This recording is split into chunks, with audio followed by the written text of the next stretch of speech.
you're not comfortable having your camera on, that's fine by me. Don't worry, just do whatever's most relaxing and comfortable for you. Okay, so it's 45. So do you want to get started, Paul? One more minute, maybe one Okay. more minute, but then I think, people go into the trouble of getting on, so I just think one more minute. I'll say hello to a couple of other people. I promise you won't insult you. Hi, Maria Watson. Nice to see you, Maria. And Deborah Hunter. Deborah looks very busy looking at something else at the moment. She's a busy woman. And Jessica Wilson and Chris Whittam. Nice to see you. Chris, what have you done to you? Why have you got a beard? Look at your hair. Bloody hell. I know Chris very well. Oh, I hope you do, Nikki, because otherwise that could have been quite offensive. I won't be saying that. I think that beard looks fine, Chris. Thank you. That's 12 months of fine cultivated. So wow. You bet you can hide all kinds of things there, can't you? Anyway, never mind. Less of the better. Nice to see you, Kelly. Deborah Hunter looks still very occupied with something else. I'm very interested in what that box is that she's opening. Oh, she's finished opening. It's not like a morning pizza breakfast or something, is it, Deborah?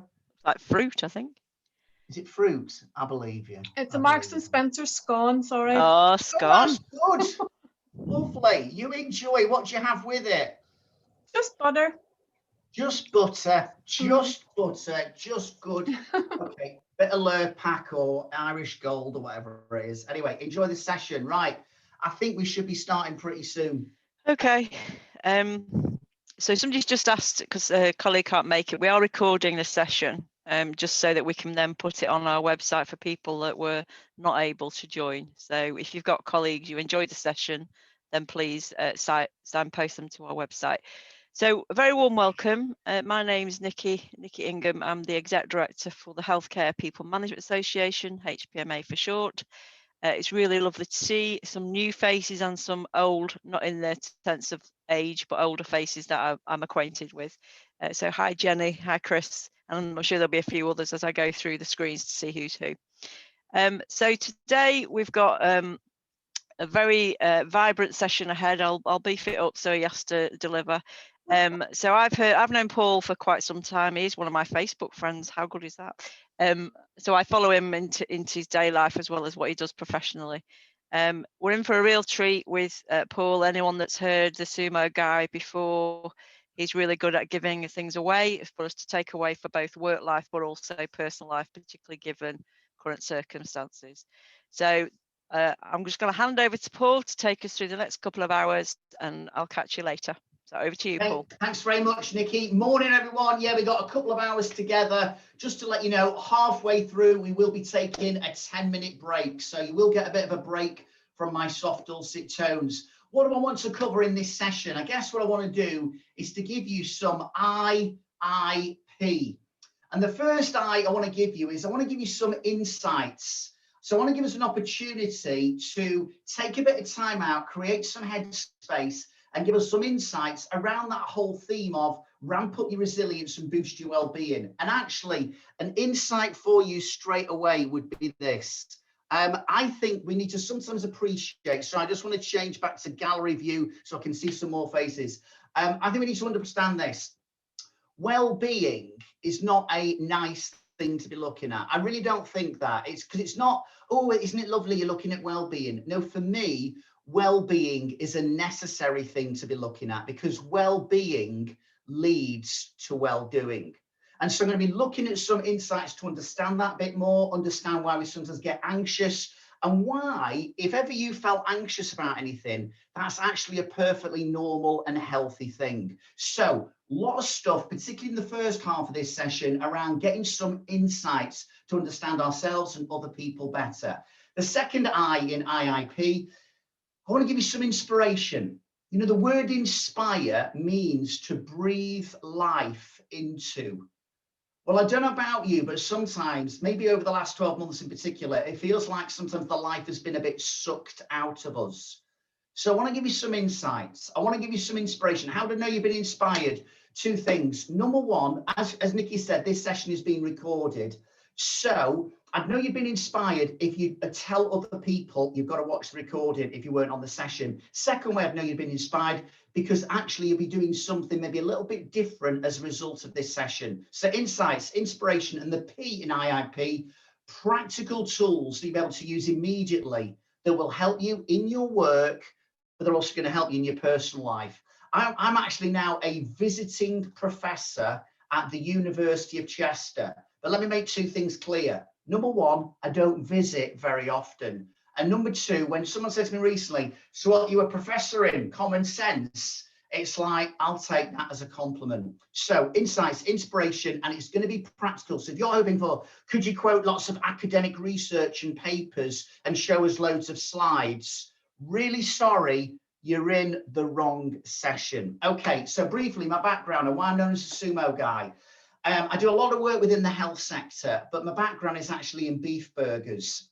Started off my life many years ago, graduate management trainee working as for Unilever, big multinational. And I specialised in HR. And in the year that they recruited me, they only took on 4 graduates in the whole of the country to specialise in HR with them.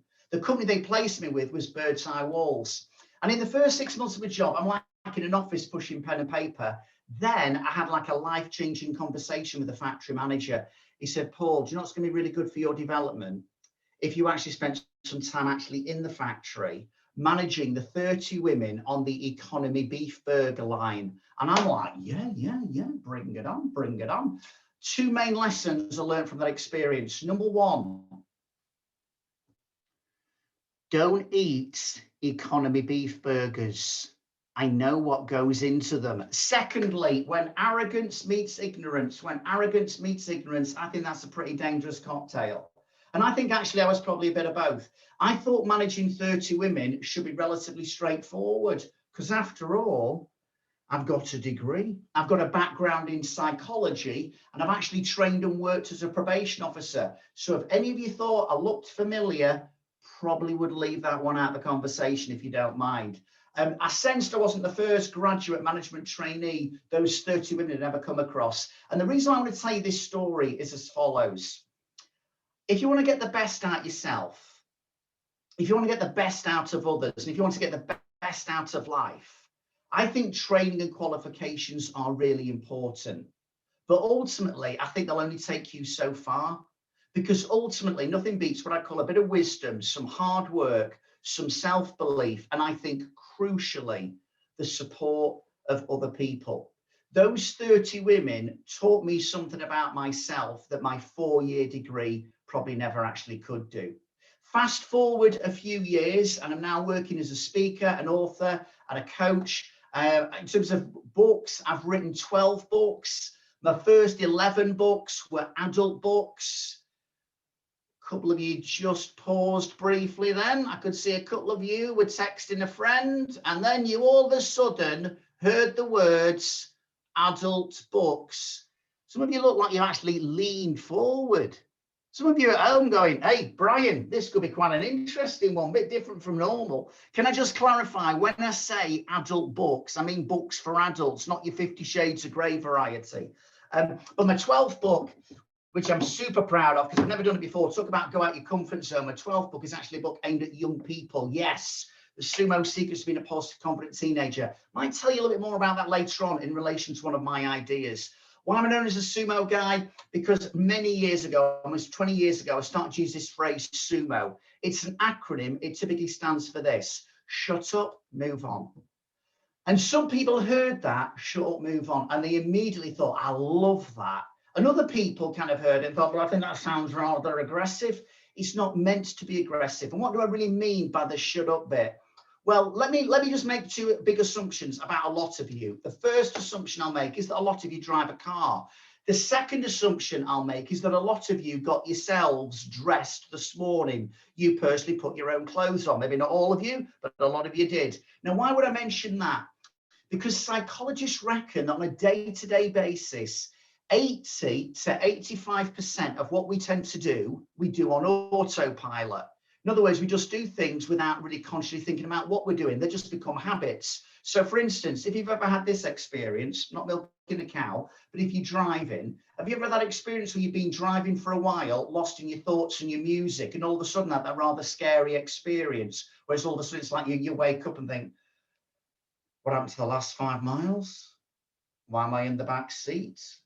Whose car is this? Because when you're driving, you're on autopilot, aren't you? When you get dressed in the morning, I strongly suspect your biggest dilemma is not what do I put on first, my left or my right shoe. You do it without really consciously thinking. And so what I meant by the shut up bit was to give people permission and space and a bit of time to press pause, to do some stopping, thinking and reflecting. And to realize this, because I think this is a really important point, so pin back your ears on this one. There is a load of things that we do on autopilot without thinking that are really effective. So I always start from this premise. You don't have to be ill to get better. So I'm not assuming that you've signed up on this session because I'm just feeling I've got no resilience, my well-being's all over the place. No, I'm just like, hey, hopefully you're going to find this invaluable. But maybe from the point of view of you don't have to be ill to get better. But I'm also aware of this. There could be one or two things that we do on autopilot without thinking that may be not as effective as they could be. And in this session, you get a chance to think about what they might be and also ways you might want to address that. So that's what I meant by the shut up bit. And that's in a sense, a lot of insights, but there's the move on bit, because one of the things that I think we often get from training is we get a lot of knowledge. We take a lot of notes. It's like, oh, that was interesting. What do you think of that? Yeah, that was interesting. And we get all these insights, but can I just suggest this? So what? The key thing becomes, what do you do with the insights? How do you move on? How do you actually apply them? So throughout this session, I want you to have that kind of mindset of, how can I use this to help me with my colleagues, with myself, with my family? How can I apply this? Now, a few years ago, we started to do Sumo for schools, well before the book came out, Life Skills for Kids to Last a Lifetime. So we've got this other website called sumoforschools.com with a number 4 in it, and it's like a not-for-profit organization. The thing that was interesting about schools is they love the ideas, they love the principles, but they're very uncomfortable with the acronym, what it stood for. So when we're working in education, in fact, often when we're working with the health service and in a few other organizations, they're just a bit more comfortable with the alternative definition to sumo, which is not shut up, move on, but is this: stop, understand, move on. And here's your little bonus for a Thursday morning. Sumo as a word, not as an acronym, but as a word in Latin, can mean this: to choose. And as my friend, a leadership speaker, Drew Povey says, every day is a choose day. CHOOSE. So what I want to be thinking about today is to become more aware of those choices we make on a day-to-day basis. Some of them might seem fairly insignificant or inconsequential, but perhaps we realize more and more over time, they do add up. So we're looking at Sumo, to choose. In terms of my approach today, and by the way, if you're looking at me, looking at the flip chart, make sure you've either pinned me or you've got me in speaker view. Otherwise, if you're seeing just loads of sort of like faces on your screen right now, it won't be so easy to see. So make sure you've got me either in speaker view or you've pinned me by going over, maybe hovering over me, and you'll see 3 dots and then you can pin or spotlight me, or go to speaker view. All right, so where are we going in terms of my approach? Well, we're going to look at what I call the 3 R's. Some of what you hear in this session will reinforce what you know and you do already. So you're saying, hang on a minute, Paul, I'm investing 2 hours of my invaluable time to hear stuff that I know and I do already. Absolutely. I'm not going to insult you and expect that you don't know a lot of this and don't apply a lot of this. Of course you do. So you might say, well, why are you telling us about it again? Well, I suppose that's the equivalent of Roger Federer winning Wimbledon and saying, I don't need to practice my tennis anymore. To maintain our excellence, to maintain our standards, it's good to keep having things reinforced. I think there'll be certain things that you're going to be reminded of. In other words, you've heard this stuff before. Maybe you've listened to it on a TED talk to another speaker for your own reading, your own research, but maybe it's gone to the back of your mind. So part of what I'm going to do in this session is bring it to the forefront of your mind. But do you know what else I think you're also going to get? I think your third R is there's going to be certain things in this session that will be revealed to you that perhaps you've never thought about before. And by the way, if you've heard me speak before, yes, you'll get some reinforcement and some reminders, but I've been developing some new material over the last 12 months. So there'll definitely be certain things that are revealed to you as well. Let me share my first big insight with you. It's a real simple tool, it's a real simple model. You'll have come across it before, many of you, but I'll have my own little slant on it. And to give you the backstory of how I came across this model and actually had a conversation with the person who developed it, let me take you back to the year 1989.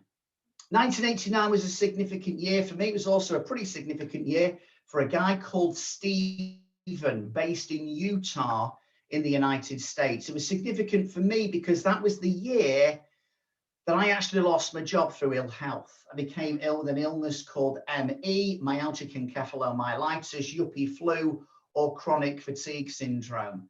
And let me just say this, it was a very, very challenging time for me. I went from, remember, they only took on 4 graduates in HR, Unilever.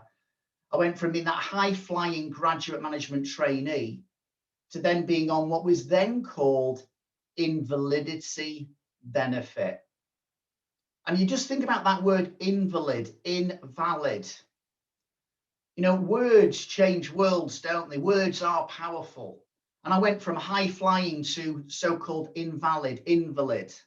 Fortunately, they don't call it that term anymore. And I got £35 a fortnight to live on. So it was the start of what was a very, very rocky road that lasted well over 3 years. It's fair to say Stephen would have looked back on 1989 with a little bit more of a smile on his face, because in 1989 was the year he released his first major book.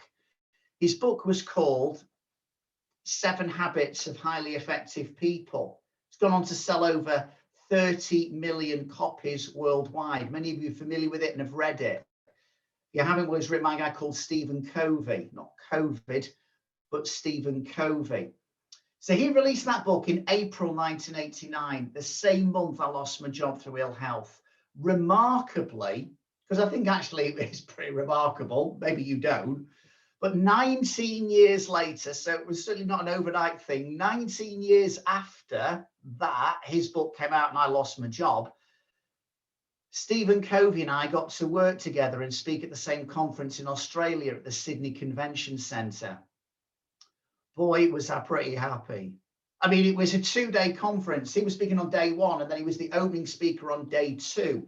And then on the day 2 program, I literally followed him on stage. So on the actual program that they sent me, there was a picture of Stephen Covey. There was a little picture of me following him. I couldn't believe it. And if you were to be asked, come up with a list of 10 people you'd really like to meet in life, well, I would say a few years ago, one of my top 10 would have definitely been Stephen Covey. So I turn up day 1 for the conference. I go into the speaker's lounge, even though I'm not speaking that day, but I'm allowed in the speaker's lounge. So I'm like, is Stephen Covey around? I went, no, he won't be here with the rest of the speakers. He has his own private room. I mean, he's such a leadership guru. And to be fair, he was in his mid-70s. No offense to people in the mid-70s, but maybe he needed a bit more space, just wanted his own personal space. And I kind of get that. So I'm like, oh, I was hoping to see him and maybe have a chat with him. They went, you'll be lucky. I've got a cunning plan. Day 2 of the conference, I go down into the convention center super early, 6:30 a.m. And I do a sound check and I check my slides. And I said, has Mr. Covey been down yet? They went, no, we're expecting him about 7 a.m. because he's showing a video this morning. So we've got to do a quick run through to check that works okay. I said, right, I'll just hang around because we'll have a quick word with him later on. And the technician's like, yeah, whatever. 7 o'clock comes, he walks in. He does his sound check, his slide checks, he checks his video. He's about to walk out the convention center. I'm like, McGee, here's your big moment. So I raise myself up to my full height of 5'7", stride over confidently towards him and go, Mr. Covey, my name is Paul McGee. I'm the sumo guy. It's an honor to meet you. And he kind of like looks at me a little bit bemused, bit of a surprise. And he goes, sorry, did you say the sumo guy? I said, yeah, the sumo guy. He said, what's that about? I said, well, Stephen, rather than me tell you now, I'm speaking straight after you, so you'll learn all about it when you hear me speak. He said, I won't be hearing you speak. I thought, thanks for the feedback, Stephen. Nice way to let me down there, mate. Honestly, thank you.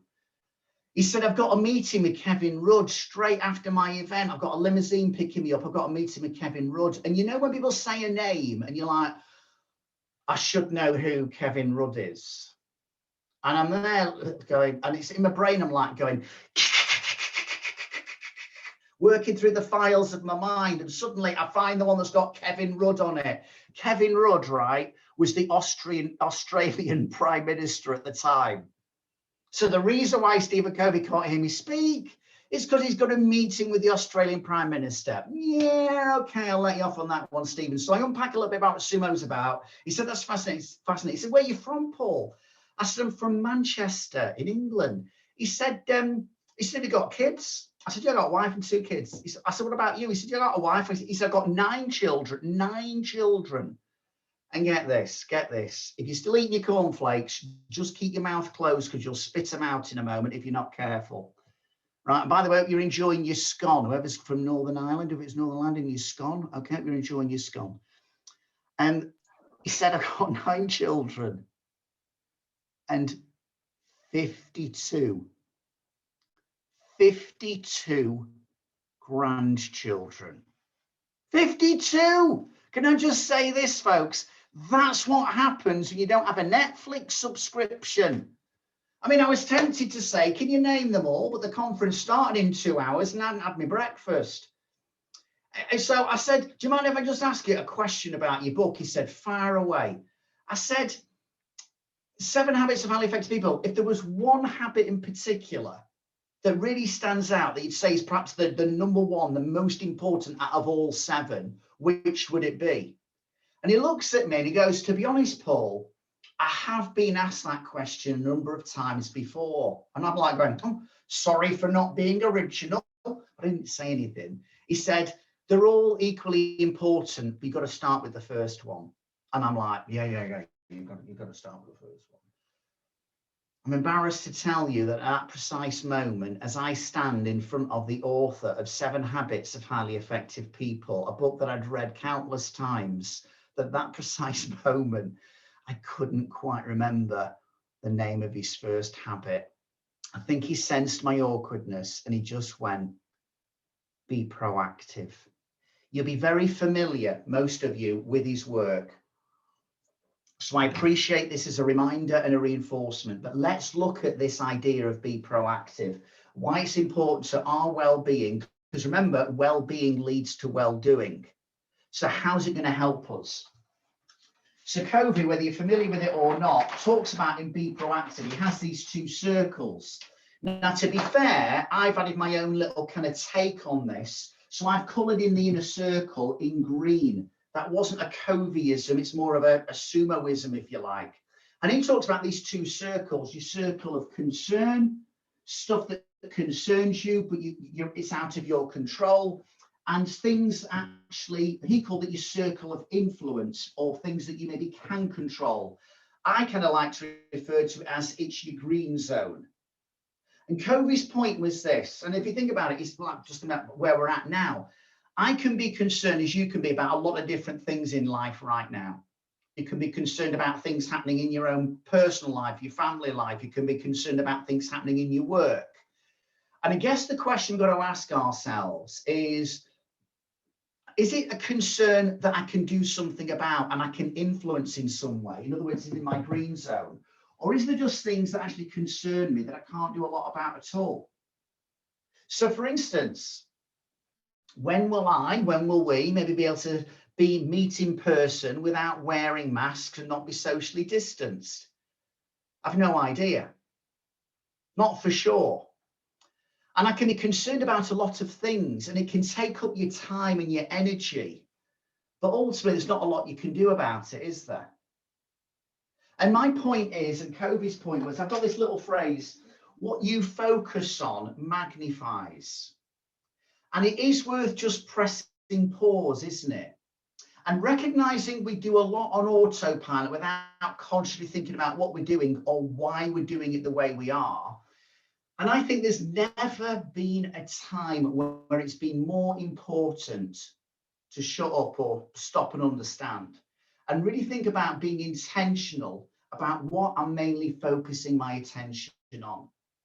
Because Covey's point is that when you are focusing a lot on this outer circle, stuff that concerns you, but you really can't do much or anything about, he said two things can happen. No guarantees they will, but two things can happen. He said, first of all, what can happen with some people is their stress and anxiety can increase. Because there's this sense of they're focusing on stuff that they can't control, they can't influence. And the brain functions best with a certain degree of familiarity and predictability and a sense in which we've got some control and influence here. So when you're constantly being reminded by the media, or you're constantly focusing your attention and your energy and your thoughts on what you can't do anything about, this outer circle, it can increase your stress and anxiety. Covey said this to me. He said, Paul, let me give you an example. He said, are you into sport? I said, I'm really into my football. He said, I said, oh, you call it soccer. He said, you're from Manchester, right? I said, that's right. He said, United or City? I went, Wigan Athletic. Up the ticks. It's fair to say he looked a little bit confused at that point. He said, are you into Formula One? I said, I wouldn't say I'm into it. I'm aware of it, but I'm not a big fan of it. But yeah, I'm aware of it. I could name a few top drivers. He said, let me ask you a question. And by the way, folks, get ready in the chat box because I'd like your answers to this question. I'll tell you the question he posed me. And in a sense, I want you then in a moment to give your answer to this question. So if you've got the chat the chat box function, give us your answer in a moment. He said to me this, and listen to the question. After the start of the race, at which part of the race does a Formula One motor racing driver experience their greatest levels of stress? After the start of the race, at which part of the race does a Formula One motor racing driver experience their greatest levels of stress? Put your answer in the chat box straight away. Oh, Jessica. I think it might have been Jessica Williams. You were flipping not only the first answer, you were the correct answer. And there's a few others come up with it. It was actually the pit stop. Okay, and yeah, Nikki got it now. Yeah, half an hour after everyone else, Nikki, but never mind. Okay, never mind. I'm joking. Okay. And here's the thing. Yeah, Arlene, about when it's finished, there's lots of times when people can feel stressed apparently, but why do they feel most stressed at the pit stop? Because they're relying on other people and it's out of their control. So well done to Jessica. Okay, round of applause, Jessica. High five. And I guess and he said, that's the point, Paul. When we are thinking a lot and talking about this stuff, our stress and anxiety can increase. He said the other thing that can happen with some people is their confidence and motivation can decrease. He said that's why we need to constantly think about what can we control, what can we influence. Now, something which he didn't talk about it really, but I'd like to clarify is we need permission to talk about this. Of course we do. We need to vent. We need to have what I might call a brief BMW session at times, a bit of a bitch, moan and a whinge. But there comes a point where you've got to step back and go, how much, and think about this, not just time, but energy and emotional investment am I giving to stuff that I can't actually do anything about? And as we move forward in this session, I guess one of the things I want to be saying to you is constantly thinking about what's in your green zone, both in work and in your personal life, and actually having to accept that one of the biggest causes of stress comes from the fact that we don't resign from a particular job. And I think the role we need to resign from is being general manager of the universe. It's like, no, I've got to just let certain things go here. I can't keep on taking up everyone else's problems all the time and trying to get involved in that. Sometimes I just have to say there's things I can do something about, and maybe there's certain things I can't do anything about. Now, how does this model, this idea, how does it, well, let me give you an example of how it relates to my life, because I don't want you to just say, here's a flip chart with a bit of green, and he's come up with this nice little phrase, green zone thinking. Yeah, but how does that work in reality, Paul? Okay, so let's go back to last year. And my big sort of thing, apart from recovering from the virus and seeing my business decimated, was going to be this book for kids. And I'd worked really hard to make sure, just a quick taster here, that it was an incredibly visually engaging book. I hired an illustrator to do it. The publisher wouldn't pay for an illustrator. I had to pay for them, but I said, if the book's going to be successful, it has to be incredibly engaging visually. That was in my green zone. But then I got some news that wasn't in my green zone. Last summer, the publisher said, we've had some feedback from WH Smith's. We've had a meeting with the buyer. And I'm like, oh, what did they think about it? Well, it was quite interesting because firstly, they said they think it looks brilliant visually. They love the design. They love the color. I went, great. And they reckon this whole thing about, you know, helping young people with their positivity, their confidence, resilience, relationships, anxieties is just hugely important. Flipping out, we're going to do make it non-fiction book of the month or what?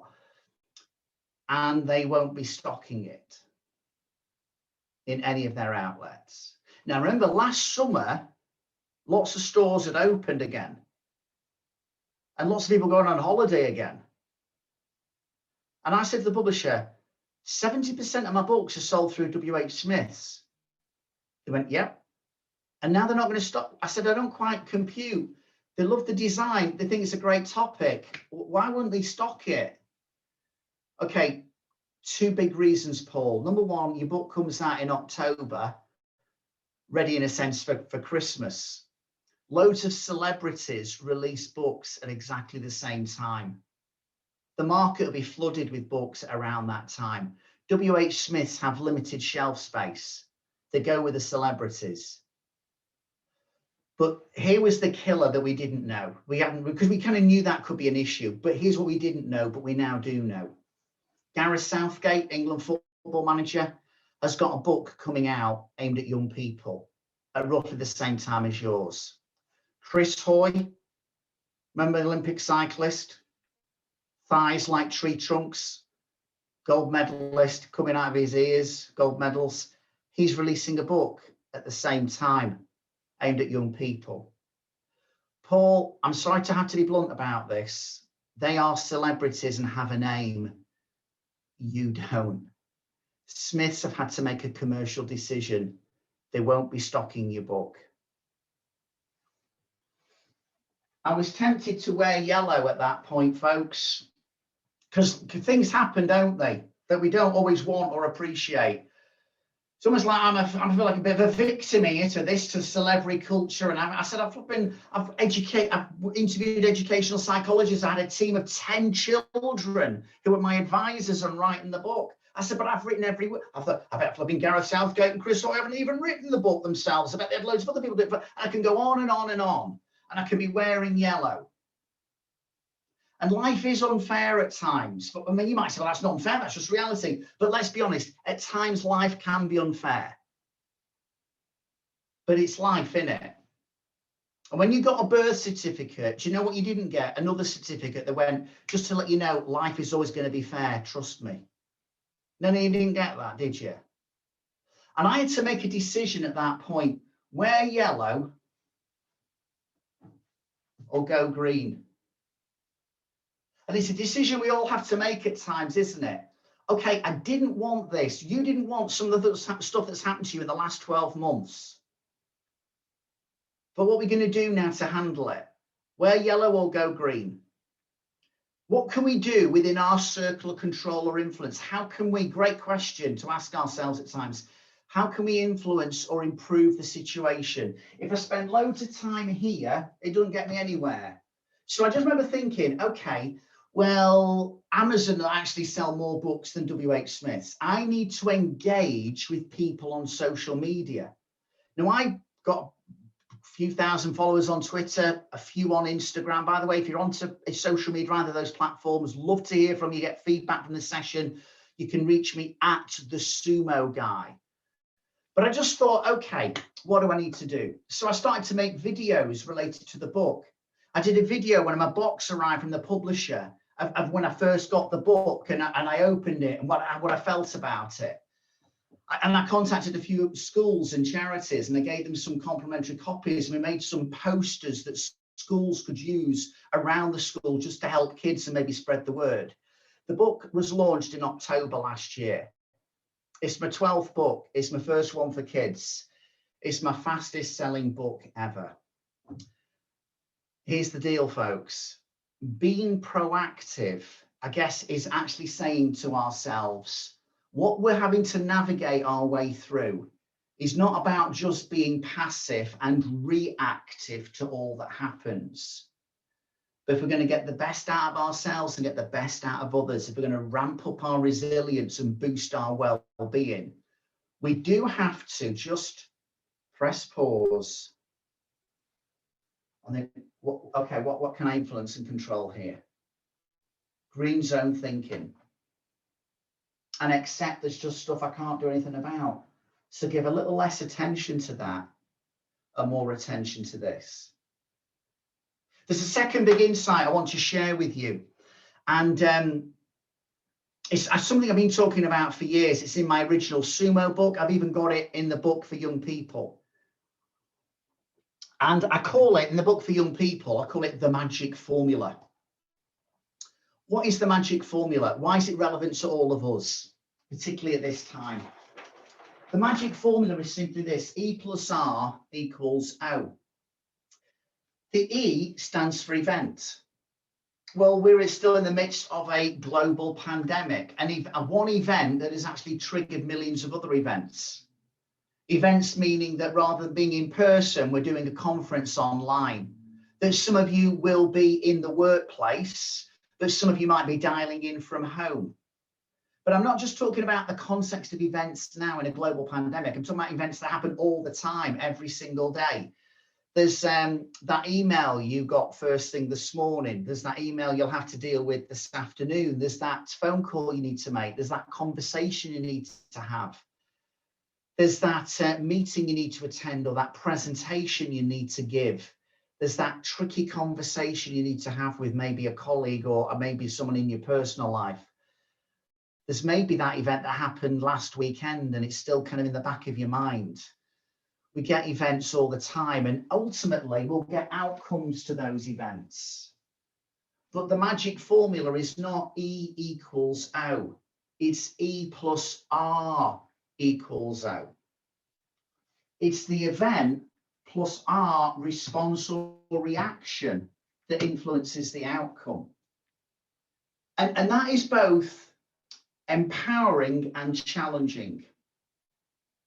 Because for years, folks, I guess without really thinking about it, but I've got a subconscious belief, I guess, that E equals O. If that's the event, you know what the outcome's going to be. If they behave like that, you know what the outcome's going to be. If there's loads of change, you know what the outcome's going to be. It's the event plus our response or reaction. Individually, as a team, as a department, as an organization, as a family, we're in this equation. So that's slightly challenging. Because it's saying if you're not getting great outcomes in life, you can't automatically pile all the blame on the event. Because really, in some ways, although we call it, the magic formula, and people are, oh, I like E plus R equals O, but it's a challenge, isn't it? Because what it's saying to me anyway is, Paul, perhaps if you take a little bit of ownership and responsibility for how you respond or react to this, there's no guarantees, I get it, but it's possible you could influence that outcome. The outcome that some people have, you could have the same event, but end up with a different outcome. Two people in your team could have the same event, but get a different outcome. And yet we can spend a lot of time thinking, if we can just change the event, then the outcome will be okay. Well, yeah, we want to try and change the event, don't we?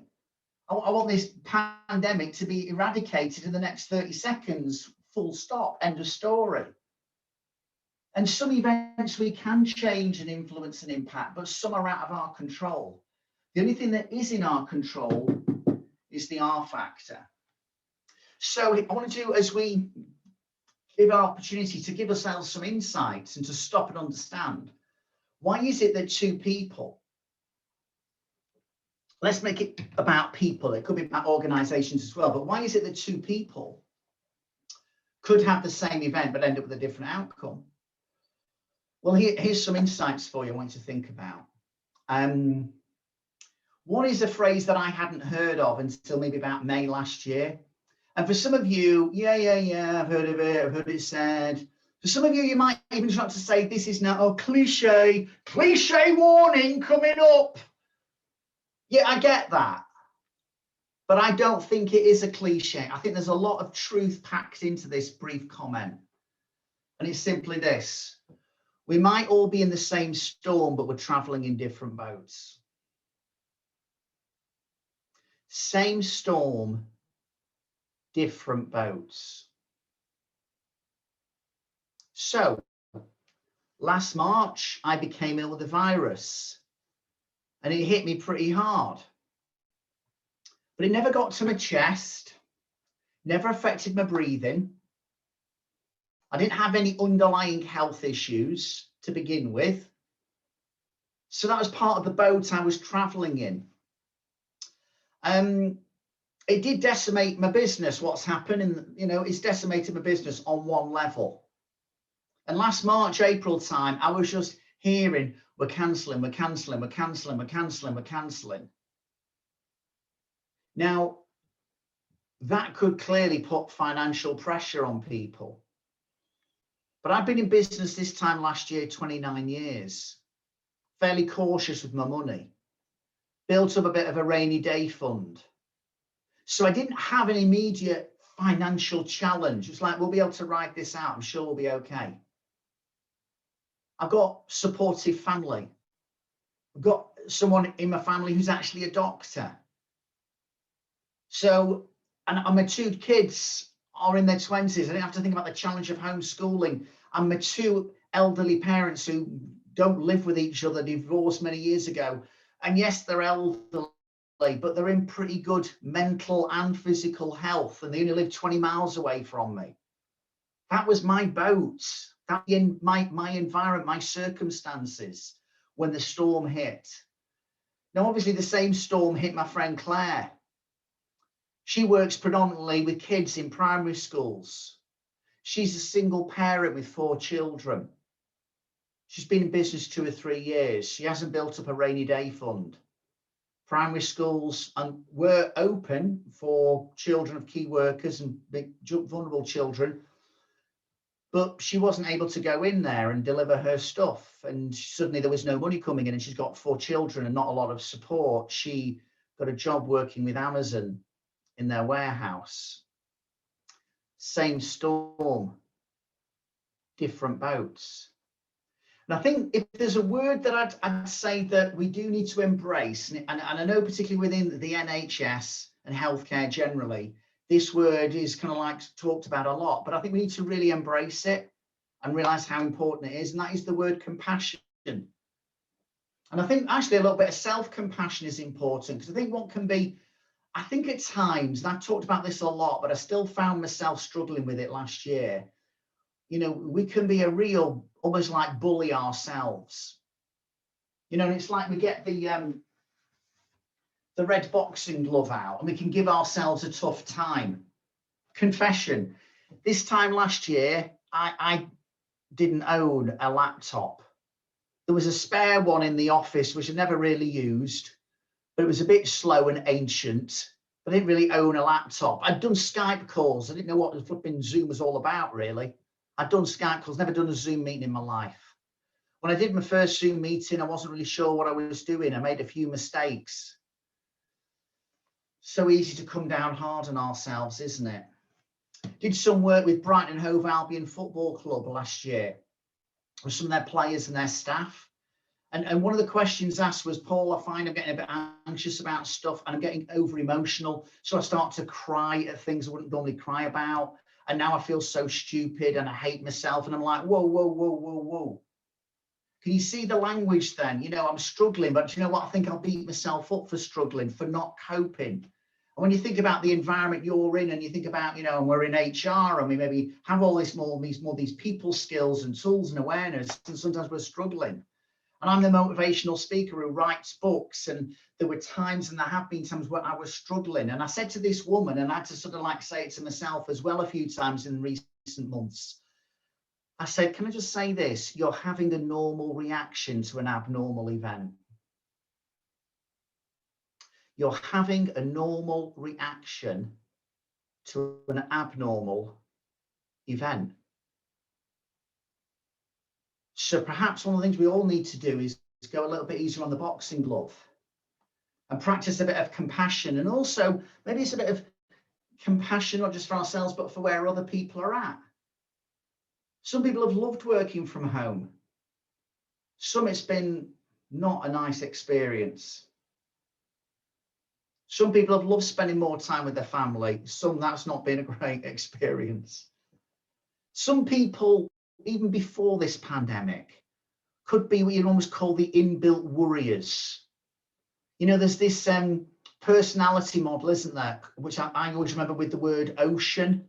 And O is about your openness, and C is conscientiousness, and E is about where you're on the extroversion scale, and A is around agreeableness, and the N is neuroticism. That some people actually have a personality where they might be more prone to be slightly neurotic about things, be naturally more worriers. And you go, look at them, they don't seem, it's like, whoa, whoa, whoa, whoa. Paul, do you know their story? Do you know their personal circumstances? Do you know the boat they're traveling in? Maybe this person's doing well, and maybe you're doing better now, but what about that person? What's going on in their world? What's their boat like? What was their boat like before the pandemic even started? I think it is good just to press pause, isn't it?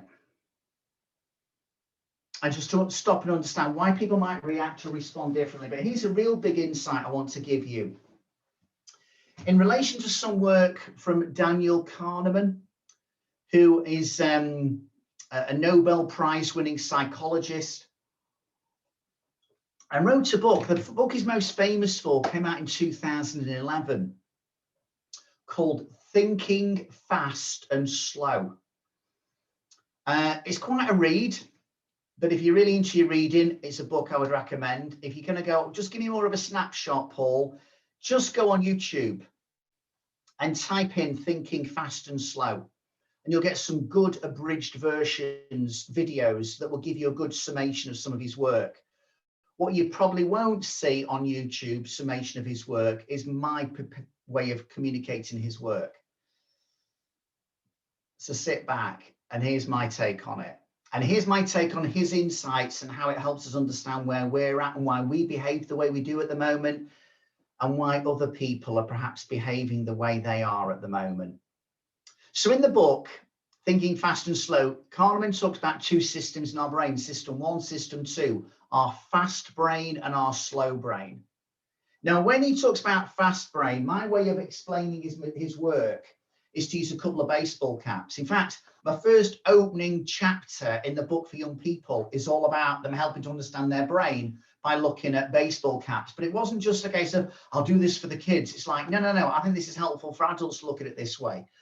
So red cap, fast brain, represents our primitive emotional brain. It's the first part of the brain that develops in the mother's womb. Its primary purpose, above all, is about keeping you alive. It's about survival. It's not bothered about you being happy, just bothered about you basically surviving. So you'll be familiar with, your fight or flight response, red cap, your freeze, fight or flight response, your desire for food. You may be familiar with terms like the amygdala, the hippocampus, the reptilian brain, the brain stem.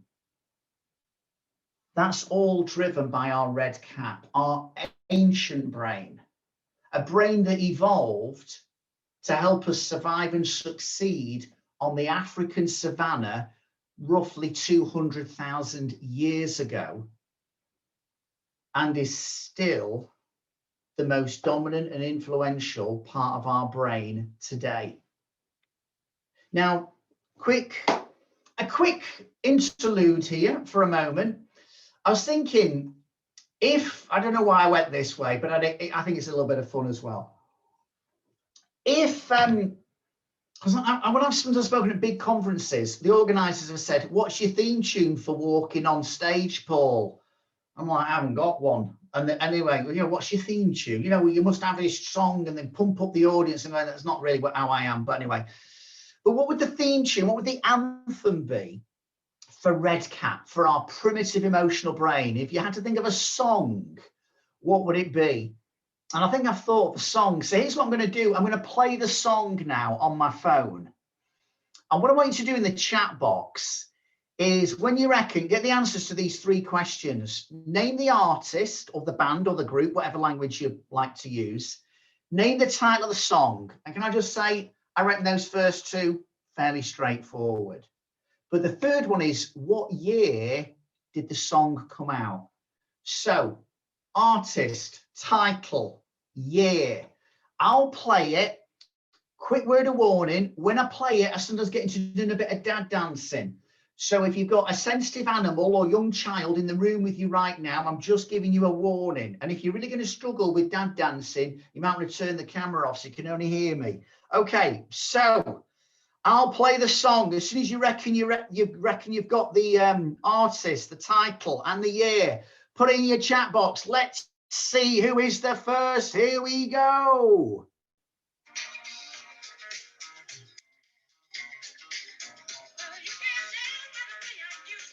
Right, was it Zoe?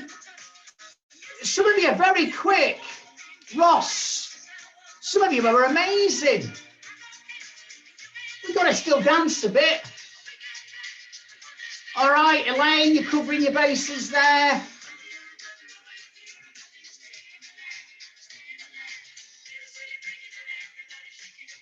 Okay, Paul Beale, to everyone. You've Googled it, mate. I can tell.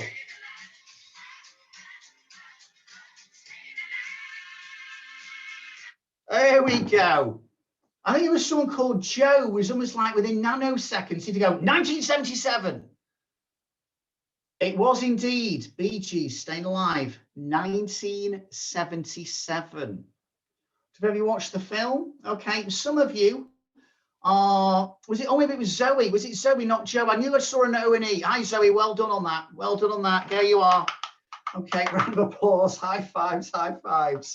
All right, but joking aside, because here's the big insight coming up. So here we are on April the 15th, 2021, or whenever you're watching it from the recording. And it's like thinking, in a world of constant change, a big part of us that hasn't changed is this ancient brain, this hunter-gatherer brain. A part of our brain that's primary purpose, its key agenda, above all, is survival, staying alive. That's it. Now, the insights come from what I'm about to tell you and how it helps you understand your behavior and other people's behavior at the moment.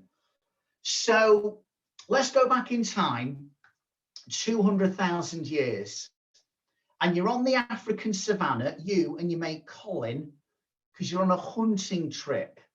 Word on the street is that there's some gazelles have arrived, right, in town in search of fresh pasture and water. Now, gazelles is meat to you. By the way, if you're a vegetarian or a vegan, I do apologize. They didn't have halloumi burgers at the time. But anyway, so you go out on your hunting trip. This is how they walked, by the way, if you weren't aware, 200,000 years ago, right? Got your spear or whatever as well. And all of a sudden, it's like, go, look at this. I mean, they're flipping out. They were right. We can cancel our Tesco's click and collect order this week. No big shop at Aldi for us. Look at, there must be about 50 flipping gazelles here. And it's all, look, you're almost like salivating. I mean, we are going to be staying alive. and all of a sudden the mood changes. Shh, crouch down. What the heck, Cole? What's your issue? Just in the distance, just to the left of those bushes, I think it's a saber-toothed tiger. You think you've just seen a saber-toothed tiger? Oh, fascinating. It's a family show. Here's the deal, folks. There are 50 grazing gazelles. And there's just one threat. But here's the deal. If you ignore the threat, you won't be having lunch. You'll be someone's lunch. And so our brains evolved to constantly scan our environment without us even being aware of it for threats. Physical threats, but also psychological ones. You know, the threat of rejection, of looking stupid, of being asked a question and not knowing the answer, and sometimes feeling like you're maybe appearing weak and I don't want to ask for help because that might make me look like I'm weak. There's lots of psychological as well as physical threats. And our brain is constantly wanting to protect us. That's why at times people procrastinate a lot and don't take risks and, well, I'll just go for it anyway if we're not careful. Because it's like Redcap's going, yeah, but what if? And it's always like worst case scenario, isn't it? Not what if I get the job, what can that lead to? But what if I don't? Or what if this happens? What if, it's like caution and fear is baked into our DNA on one level. Because it just above all just wants to, I'm just here to protect you. I just want you to keep safe. See, if you don't contribute in the meeting, then no one can criticize you for your contribution.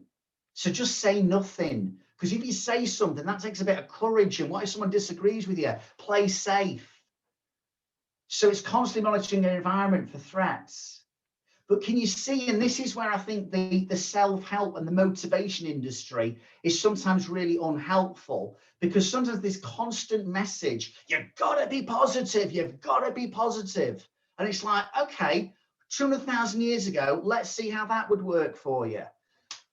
Cole, come on, let's be honest. We were listening to that motivational seminar this morning, and I know every flipping one of our tribe that's ever encountered a saber-toothed tiger has been ripped apart and ended their life immediately. But I just think we need to be positive here, Cole. Come on, let's be positive. Let's put a big smile on our face, shoulders back. No, you're not going to do that, are you? It's fight or flight time. So here's the big point I want to make. We've evolved as a species that our brain prioritizes bad news. Negativity sticks to our brain like Velcro. It's like chewing gum in your hair. It's sticky. It's hard to get rid of. But you could also argue it's like our brain is covered in Teflon when it comes to positive experiences. And how does that relate to today? Well, let's imagine that Joe or Nikki contacts me tomorrow and says, Paul, we'd like to give you some feedback on the session. We had about 80 people on the session. Some of them were dialing in from one room. There was a few in one room. So we had about 80 on the session. We've had feedback from 80 people. I'm like, right, yeah, well, Nikki, what did they say? Well, Paul, can I tell you, 78 thought you were great. They really enjoyed it. They even came up with your dad dancing. They liked the energy. They love your Super 6 that you did after the break. And that whole red and blue cap stuff, they just found it really useful. Really loved it. 78 out of 80 thought it was great. Now, folks, if you were me at that point, what's on your mind? What are you thinking? 78 out of 80. What did, out of interest, Nikki, what did the other two say? I won't tell you everything that they said, Paul, but let's put it this way. You weren't their cup of tea. They were expecting loads of slides and bullet points and a bit more of an academic feel to it. After all, you're a visiting professor. And they didn't like your dad dancing, your humour just did not land well with them. And it's fair to say that if ever you're doing an in-person conference with us in the future, there will be definitely 2 people who will be unavailable that day to attend. No offence, but that's how it was. But Paul, let's get perspective here. 78 out of 80 thought it was great. So when I've had the conversation with Nikki, and I have a conversation with my wife, and she says, how did the feedback go from Nikki? What do I talk about? The 78 or the 2? What do I churn over in my head? When you think about the end of your day, what do you think about? What you've achieved, or sometimes what you still haven't achieved? When someone says, how's your day been, or how's your week been? You know, is there a naturally, or like, let's talk about the positives, because there's loads of those, or do you often think about and dwell on the negatives? You see, fast brain, it's just, we have an inbuilt negativity bias. And that can help from a survival point of view, but can you see how it's helpful and also can hurt us? It can be harmful at times as well, because I think we get a distorted view of life. If red cap is also, it's very reactive. It's fast brain. So it's sometimes, if it had a strap line, we know the theme tune is Staying Alive. But if it had a strap line, it would sometimes be this: act first, think later. We react to things. And sometimes in leadership, people are, you know, they are almost like honored for being very decisive. And if someone is cautious or sometimes changes their mind, and let's be honest, lots of people have changed their mind over what's been happening with this pandemic. But there's always this sense of, we need to be decisive, we need to do this, we need to do that, and whatever piece of information we get, we need to make like a quick decision. It's like, whoa, is that always helpful? Yes, it is sometimes. But is it helpful every time? Is it helpful when you got that email and you thought, I'll flipping well reply straight away? And sometimes it's impulsive, it reacts. And Kahneman talked about slow brain. I use the blue cap, the prefrontal cortex. It's the bit which is more reflective, the more rational, logical part of our brain. This part of our brain is governed by feelings very often, and feelings are important. You know, people need to feel value to get that. But sometimes when people don't feel motivated, I don't feel motivated, so they don't do anything. And we can almost become owned by our feelings when we're in red cap. It's very short term in how it thinks about stuff. Blue cap is going, all right, I know you're upset and angry about that email, but if you do reply immediately, what will the long-term consequences be? I don't flipping care, it'll make me feel good for the next 30 minutes. Yes, but maybe long-term, that's not such a good strategy. Maybe take a little bit of time to reflect on how you're handling things. What's going well? What would you maybe do differently next time? What can you learn? This is the reflective part of our brain. Do you know our big challenge? When we are born, this part of our brain is more or less fully matured. This part of our brain, the rational, the blue cap, the slow brain, might not be fully matured until we're in our mid-20s. And some would argue with some people, particularly apparently without getting into gender politics, but perhaps males, you could be up to your late 20s before it's fully matured. If you have teenagers, might help you understand a bit more with all that's going on in their brains in adolescence and puberty, why at times they're doing very much red cap behaviors. You see, we need to understand that events happen and we end up with an outcome. And it's easy, I know it's easy at times for me to blame the event for why I got the outcome. But if I'm being really honest with you folks, sometimes I didn't get a great outcome because I went red. I went with my gut, I went with my first thoughts, my first reaction, my first instinct. I didn't press pause and think again and take a little bit of time, even just 5 minutes, to consider my response. And perhaps if I'd, because we don't get rid of the red cap, it's part of who we are, but if we just kind of like invited the blue cap to the meeting in our mind, maybe we wouldn't have just been reacting, we'd have been responding. And if we'd have changed our response, we might have got a better outcome. So the question is, how can we get these two to work in harmony a bit better? What is it that causes us at times to find it so hard to access blue cap? Well, when you come back after your 10-minute break, we'll find out how we can do that with what I call my Super 6. If you've got any comments, please leave them in the chat box. And I'll also, at the end of the session at midday, I will hang around if you've got any particular questions, but be useful because obviously I can see some faces in the periphery of my vision, but I've got no idea what you think about the session. So if you want to put a little chat, smiley face, thumbs up, thumbs down, whatever, do so. On my, I make it 11:08. So if we're back at 11:18, and we will have 42 minutes worth of my Super 6 to help ramp up your resilience and boost your well-being. I'll turn off my camera. I'll see you back in 10. Make sure you get a good break. Thanks very much.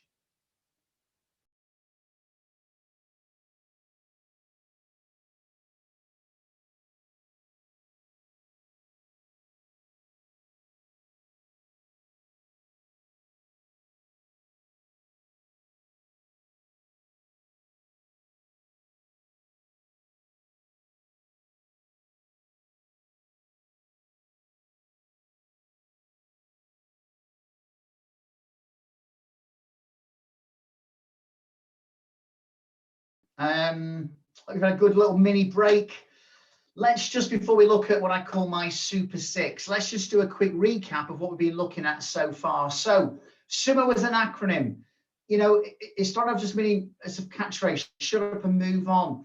And although some people love it, I mentioned to you some people don't like it, but can I let you into something? I think there are times with people like myself at times who overthink that we just need to have a quiet word with ourselves and go, I think I need to sumo on this one. I need to shut up and move on now because I keep on going over it and over it and over it. It can also stand for stop, understand, move on. And also we talked about in Latin, it can mean to choose, and just recognizing every day is a choose day. My choices count, and we do a lot of choices, don't we? Make a lot of choices through habits on autopilot without thinking, and hopefully they're really working for us. But I just want to ask us to reflect on all the things we do on autopilot without thinking that maybe aren't as effective as they could be. We've talked about being proactive, those two circles, and my little take on Stephen Covey's work by colouring in that inner circle, just thinking about green zone thinking, accepting there are things out of our control and accepting we need to talk about them. But the question we've got to ask ourselves is, how long do I talk about them for? How much energy and emotional investment do I place in areas and talk about and think about stuff I can't do anything about? And how much of my energy and my emotional investment is in my green zone, or what I can control or what I can influence? We talked about a formula, what I call in the children's book, the magic formula. E plus R equals O. Yes, it's the event that influences the outcome, but it's also our response and our reaction, both individually and as teams and as organizations as well. And we talked about different reasons why people might respond or react differently, including same storm, different boat, and why it's important to have some compassion with ourselves, but also maybe where other people are at, particularly with other people whose circumstances we might not really understand or appreciate or know. And then we talked about Daniel Kahneman's work, Thinking Fast and Slow, and about our fast brain and our slow brain, and about our red cap and our blue cap. And just to let you know, I will do a summary of the session that I'll send to Nikki and to Joe of the key points we've talked about. I'll also reference some of the books as well that I've mentioned in case you want to take certain things further. So in this second session, which is very much more the move on part, okay, how can we get red and blue cap to be more working in harmony? How can we make sure we get the best out of ourselves and also get the best out of others? Okay, here's my Super 6. And the first one, I'll be honest with you, I lead with it, not because it's the most sexy one, but I think if we don't get this right, it has a domino effect on everything else. So you won't suddenly say, oh, what did he talk about? And you're going to talk about the first point. People aren't going to go, oh, that sounds amazing. Tell me more. That is not going to happen, but it is vitally important. So the first point I want to mention in terms of ramping up our resilience, boosting our well-being, is sleep, stroke, rest. Yeah, I know it's not sexy, but it is absolutely crucial. Let me just make a couple of points here. If you say, Paul, I'm really pretty good with my sleep, I can sleep regularly 7 hours each night, can I just say this? You've got yourself a secret superpower there. But don't switch off, because there could be other people in your world it's much more of an issue for. So I would say I'm the odd one out in my family. They all find having sleep 7 or 8 hours, 9 hours even, no problem at all. It's often been a challenge for me. But one of the things that I've learned is this. I read a book by a guy called Matthew Walker. Again, he's done a TEDx talk, which again, you may want to look at on YouTube. Some of it sounds a bit controversial, and maybe some of it is, but he provided plenty of food for thought. And one of the things that I hadn't realized until last 2 or 3 years is that when you're asleep, parts of your brain and your body are just as active as when you're awake. It's not like everything shuts down. Some things start up. In fact, when we're sleeping, it's like the repair and maintenance team move in. It's like in an environment where the cleaners and whatever come in at the end of the day. So cell regeneration mainly takes place when you're asleep. I hurt my shoulder a while back. I remember going to see the physio and he said, does it affect your sleep at all? I said, yeah, it does actually. Why'd you ask? He said, because your body mainly heals whilst you're asleep. So if you're constantly being interrupted because you're in pain, your sleep's been interrupted, we need to sort of like give you some real intense therapy here, because it's when you're sleeping that your body's healing. And if sleep, if you got, please don't get into this kind of like, yeah, I don't need much sleep, I'm fine, I can get by in 4 or 5 hours. Do you know who else can get by on 4 or 5 hours sleep, so they claim, and it has no impact on their cognitive function? Donald Trump. I think I've just rested my case. If sleep's an issue for you, I'm not going to go into, the next half hour, how to improve your sleep, but let me point you in the direction of a couple of things and give you a little quote as food for thought. Firstly, if sleep's an issue for you or anyone in your team and in your family, please Google the term sleep hygiene. There are things in our green zone we can do something about. Sleep hygiene. Also, I don't use it myself, but I've heard really good reports about an app called Calm, C-A-L-M, the Calm app. So that might be something else you want to look at. And ponder this little phrase. What you take to bed with you travels the night with you. I beg your pardon. What you take to bed with you travels the night with you. And I don't mean your teddy bear. I mean, just ponder this one. What is the last thing you watch, read, listen to, talk about, or think about before you drift off to sleep? Now, some people do seem that they can watch the flipping news and a horror movie and they sleep fine. But I don't think we're all like that. I know I'm not. So I've become a lot more intentional about my last hour, particularly my last half hour before I'm going off to sleep. And I'll share with you something I think about shortly in another one of my ideas. The last thing I think about before I drift off to sleep. I would do work with Manchester City. I've been involved in working with them for over 10 years.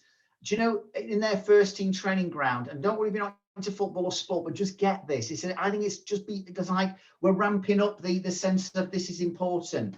Multi-million-pound footballers, right? In their first team training centre, top floor is just basically a floor of bedrooms, a suite of bedrooms. Before certain home games, that's where they stay the night before a match. A couple of years ago, I was at the ground. I had a meeting, and someone said to me, "Have you ever seen the players' bedrooms?" I said, "No." He said, "Would you like me to show you?" I went, "Absolutely." Can I just say this? When the door opened, one word came to mind: underwhelmed. It's just like, oh, this is kind of fairly ordinary. It wasn't quite Premier Inn, but it wasn't like, oh, this is amazing. Look at it. And you know, the first thing he said to me, and Paul, as you'll notice, they've all got blackout blinds. I said, "Tell me more about that." He said, Paul, sleep and recovery are so important to the player's performance. Do you know some of the players have sleep coaches? I just want you to think about it. If it's not an issue for you, great. It could be an issue for other people. Why is it hard to access Blue Cap? Why is it hard? Because sometimes we're tired, we're exhausted, mentally, emotionally, physically. So what do we revert to? Because it doesn't take up as much energy. Autopilot, instinctive, ancient hunter-gatherer brain. Let's just do life in the red. It takes a bit more intention and deliberateness. Be more deliberate. I don't know. It's been a long day already. You have to be more deliberate, make more conscious choices to access Blue Cap. You don't have to do that with Red Cap. It's autopilot stuff. Now, when you are sleeping, obviously that's a form of rest, but I want you to think about rest anyway. When you're not sleeping, but when it's during the day. And rest to me doesn't mean necessarily doing nothing, but it's what re-energizes you and maybe what switches you. When people say to me, I struggle to switch off, I'm like, yeah, me too.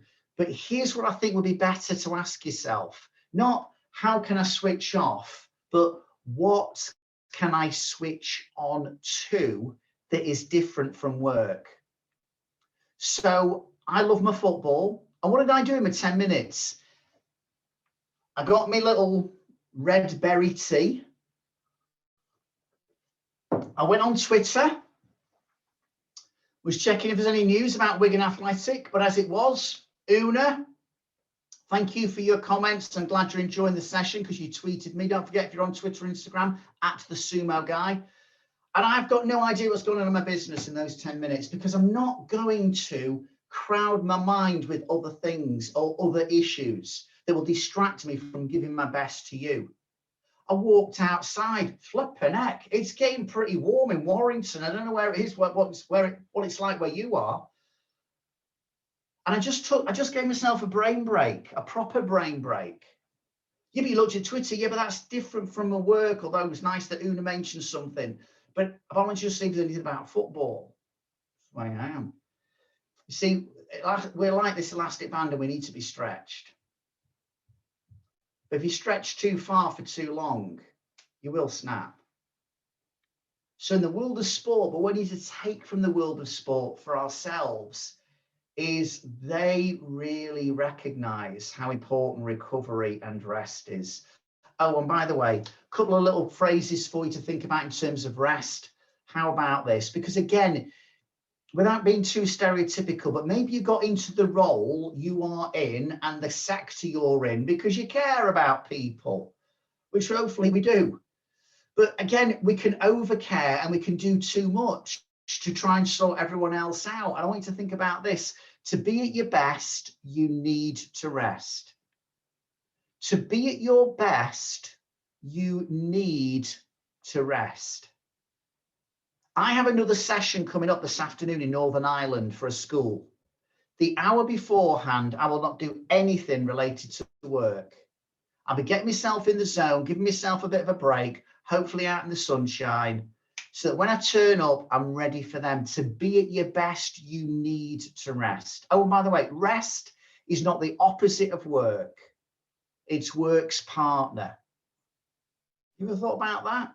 Have you ever thought about the fact that sometimes you've got a work issue and then you might decide, right, I'm having my lunch or I'm going to leave that now until tomorrow. And when you come back having rested, you've got an answer because the subconscious mind's still been working on it.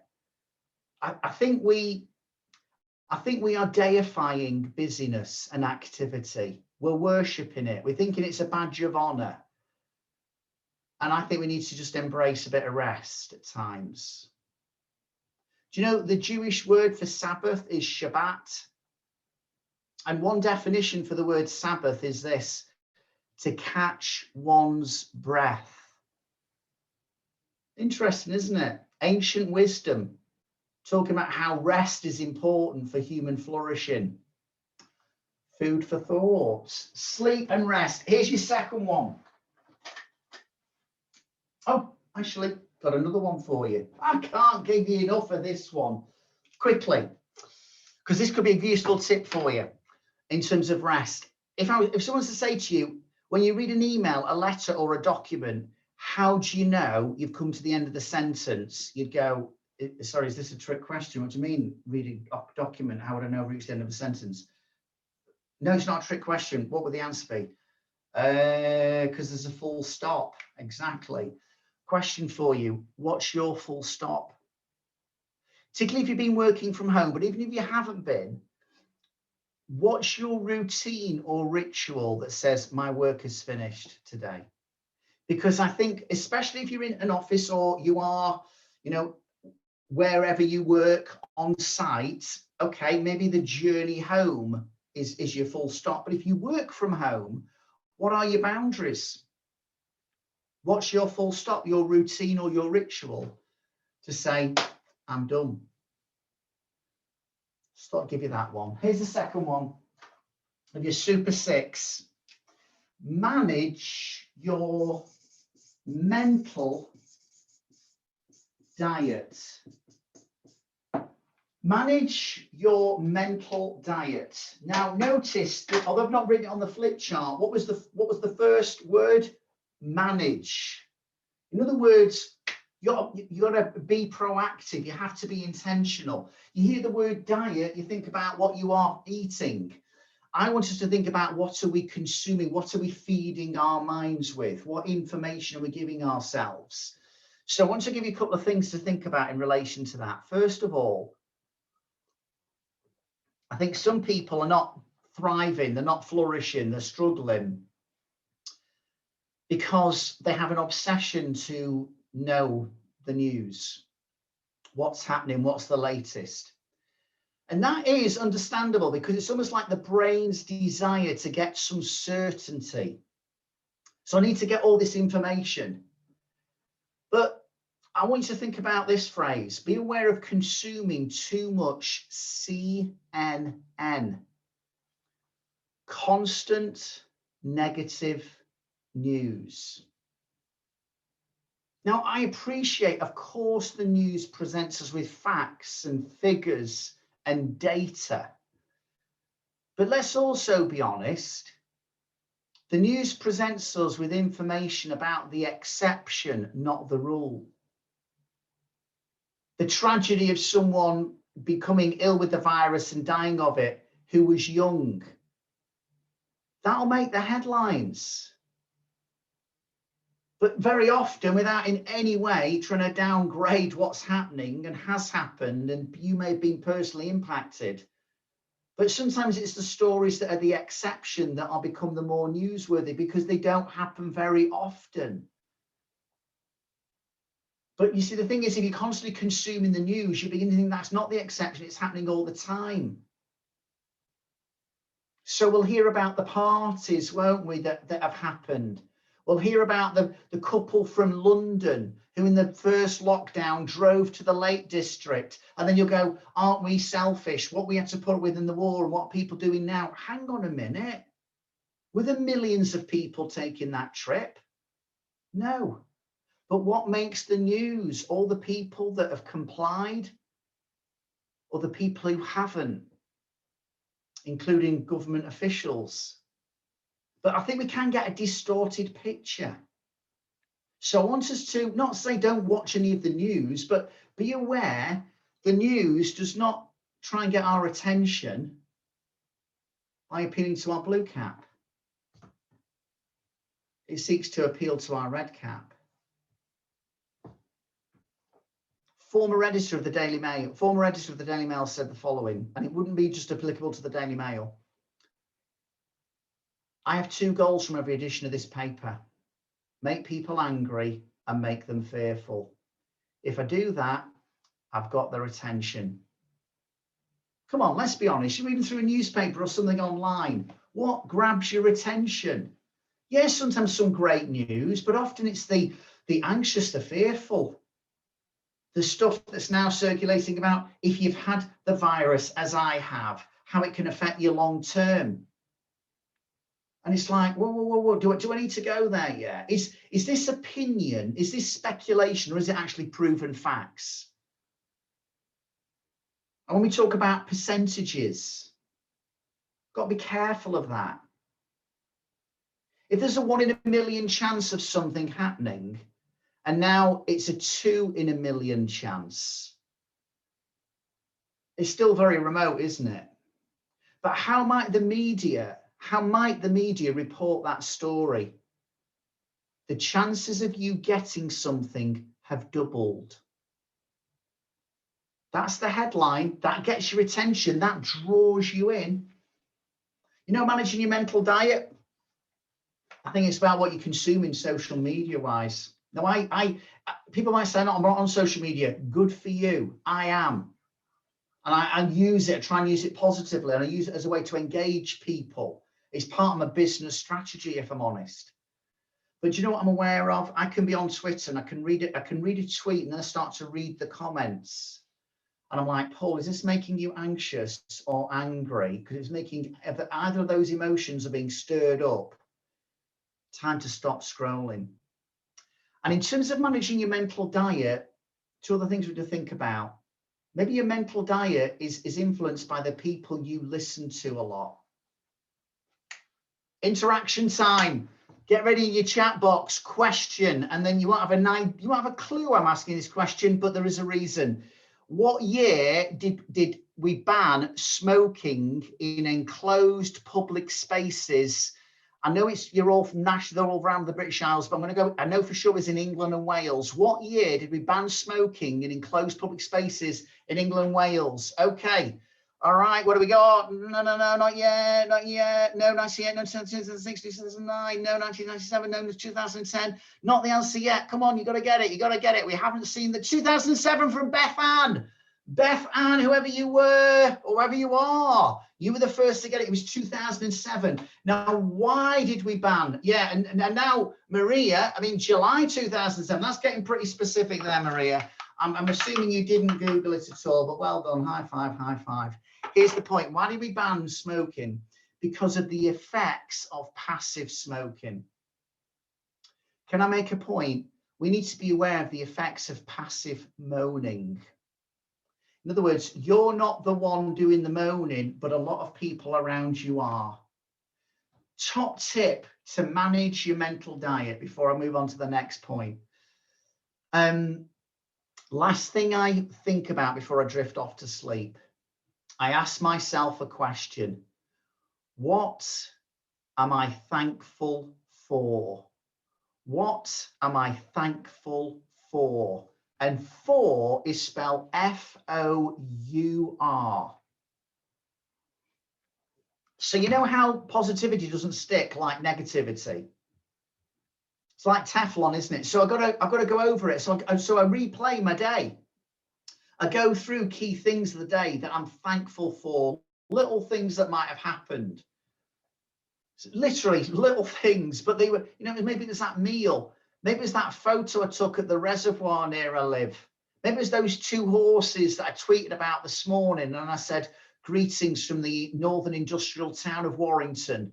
And the sun was rising and there's these 2 horses in the fields. And it's like, well, it's pretty good to be alive, isn't it? And maybe there'll be other things that happen today. And it's just like, I replay them. That's what goes into my subconscious as I drift off to sleep. What you take to bed with you travels the night with you. Here's your 4th one. Plan. So straight away, before I tell you the second word, think about green zone, being intentional, being proactive. Plan. What are you planning? You're doing this. Plan happy. Don't hope for happy times. Plan them. So I want you to think about this. In a sense, what activities breathe a bit of life into you? What do you enjoy doing? And just ask yourself, am I doing that often enough? I love my walks. I love going out in nature. I do it every single day. I did it throughout winter. Doesn't matter. It's a choice I make. I know it's good for me. Because I had ME years ago and there were some days I couldn't walk 20 yards without collapsing. I always feel it's a psychological thing for me as well. I get to do this. I get the privilege to do this every single day. Doesn't matter how I feel. And I plan what I know will make me happy. I plan, maybe it's part of my mental diet, listening to certain podcasts that sometimes educate me or inspire me or just make me laugh. But I plan that in. I plan it in. I've started to plan, because I don't do much in my time previously because of all the travel. I'm going to make certain meals. And I want you to think about this question as well. Who are the people in your world who make you laugh or make you smile? And then ask yourself, how often do I connect with those people? Who are the people in your world who make you laugh and make you smile? You see, well before the pandemic, I pondered that question probably 3 years ago, and there's a couple that came to mind straight away, Ken and Gail. There is something, there is an energy, there is a chemistry, particularly when it's the four of us. We have so much laughter and banter, mainly at my expense. And we've had times with them in the past, you know what we've said? How good was tonight? We must do this more often, and then didn't. But I've been talking about this concept of plan happy. Don't hope for happy times, plan them, for about 3 years. And I remember thinking to myself, how could we plan happy more? How could we make it more intentional to meet up? Because I'd often during the week be working away, weekends were busy. I came up with an idea. How about we meet up once a month for breakfast on a Saturday morning? And we try different places. And although the breakfast is a nice activity, the main thing is we get together. Do you know, we've done it even throughout lockdown. That's illegal. You couldn't have done. Hey, sometimes we have been inside when we've been allowed. Sometimes we've had to sit outside. And sometimes it's been bacon, butties and banter via Zoom. But we've done it. And when people say it's not the same, though, is it via Zoom? No, I agree. I agree. I would much rather it be in person. But you know what? If we don't do it via Zoom, what's the alternative?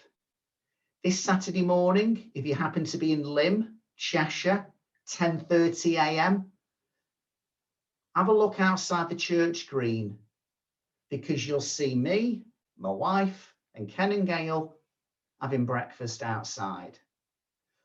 What's your activities? Who are your people?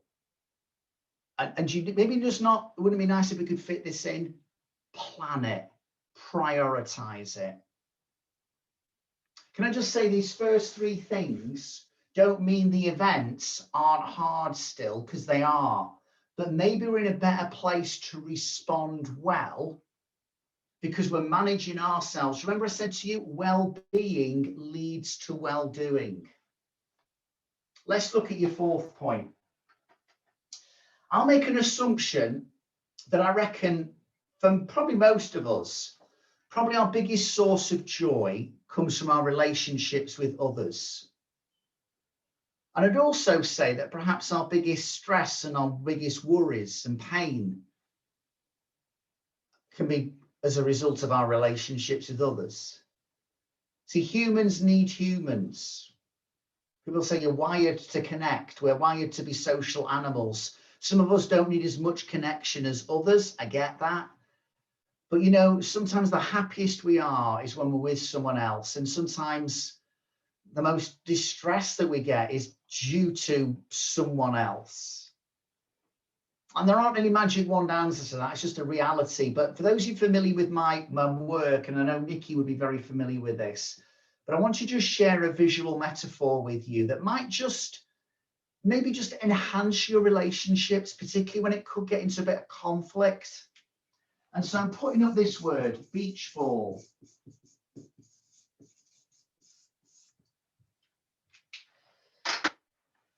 So this is a metaphor for you and I having a conversation about something. And you've got your perspective on this issue. You've got your view of the beach ball. based on your values, your priorities, your concerns, your personal circumstances, your particular goals. There could be lots of factors influencing why you see the world the way you do, and that's how you see things. But you're having a conversation with someone who's looking at the very same thing as you, but I don't see what you see. See, I'm seeing blue, white, and green. Not red, yellow, and orange. I'm seeing blue, white, and green. So I think often what I need to do to enhance my relationships and improve my relationships is I need to shut up thinking that my perspective is the only perspective there is here, and just move on. Try and see where other people are coming from. To understand a bit more about your world, your priorities, your goals, your needs, your concerns. I need to understand more about you, where you're coming from. And yet I think sometimes what we're finding, perhaps maybe more so in society than ever before, polarization, the proliferation of labels to describe people. Are you a Remainer or a Brexiteer? Are you a Tory? Are you Labour? Are you Republican? Are you Democrat? It's like, whoa, whoa, whoa, whoa. Welcome to the binary world. I identify as human being. Maybe we'll start there. And I think beach ball it's not about resolving conflict necessarily. It's just about enhancing and improving relationships, but just putting in that, because remember red cap, fast break, it'll react, won't it? So what do you reckon the situation is? Well, it's a definite red, yellow and orange situation here. Are you sure? Oh yeah, totally. Are you sure that's the case? Yeah. We need to do this. Or we make a fast reaction or an assumption about someone or about a situation or their motives for why they did what they did. Whoa, whoa, whoa. Hello, welcome blue cap to the party, to the meeting in your mind. Let's just take a little bit of time to press pause, to stop and understand where other people are coming from. Tell me more about that. What makes you say that? What's your perspective on this situation? And in terms of just even working together with people, we talk a lot about diversity, which is great. But for me, diversity isn't just simply about your ethnicity or your gender or whatever other factors you want to bring into it. It's do you see the world a bit differently to me? Because if you do, that's good. I don't want just everyone to see my view of the beach ball. It's not easy, if I'm honest, when I work with people who've got different personalities and outlooks, but it kind of sharpens me up. Gets me to become a little bit, don't get too hooked up in just your worldview, Paul. And embrace your confirmation biases. But rather than have to say to each other, well, I disagree, I think you're wrong, maybe it's a more slightly a kinder way to say, well, yeah, Amanda, I appreciate you see that, but would you be open to just me sharing my perspective on this? Not, Amanda, you're wrong, I disagree. Which can immediately put Amanda or whoever else on the defensive. But do you mind if I just share my perspective on this? Would you be open to an alternative perspective? And there are times, not always, I appreciate, but are there times when maybe when we're trying to go insist that I'm right and you're wrong, are there times when, well, actually, we've both got a pretty valid point of view on this one?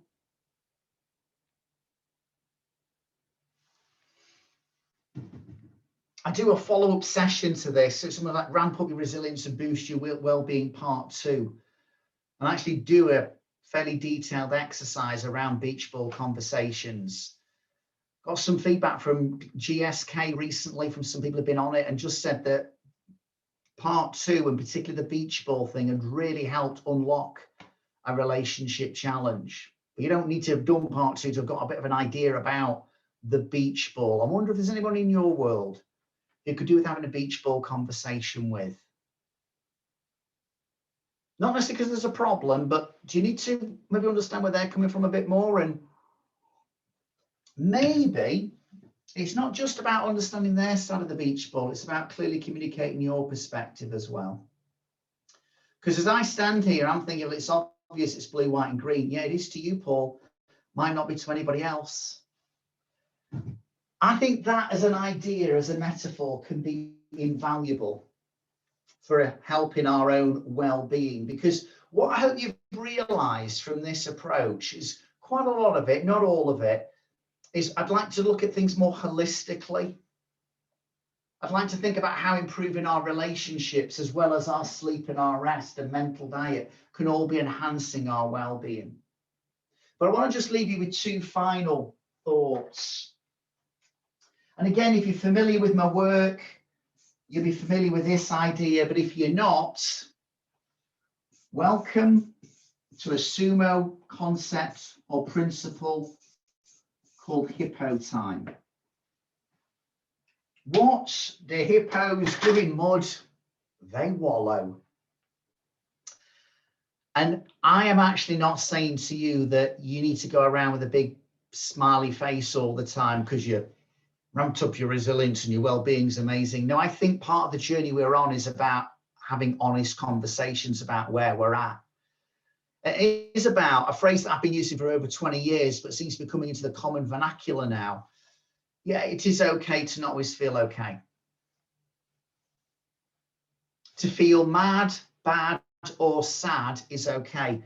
What I want to say to you is this. This is your primitive emotional brain.